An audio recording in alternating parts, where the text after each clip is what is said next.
আসসালামু আলাইকুম রহমতুল্লাহি আবরাকাতু। শুভ সকাল এভরিওয়ান, নিশ্চয়ই সবাই ভালো আছেন। পৃথিবীর মধ্যে নিকৃষ্টতম চোর হচ্ছে যে ব্যক্তি নামাজের মধ্যে নামাজ চুরি করে।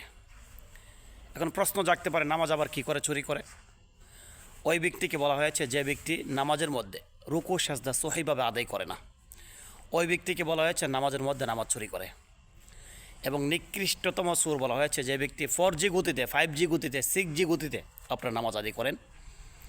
রুকু সাজদা দেখলে মনে হয় উনি 6G গতিতে নামাজ পড়ছে, মনে হচ্ছে ওনার ফ্লাইট চলে যাবে, এরকমভাবে দ্রুত রুকু সাজদা করছে।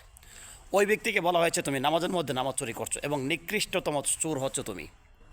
আল্লাহ তাআলা কোরআনের মধ্যে বলেছেন, কদ আফলাহাল মুমিনুন আল্লাযীনা হুম ফি সলাতিহিম খাশিউন।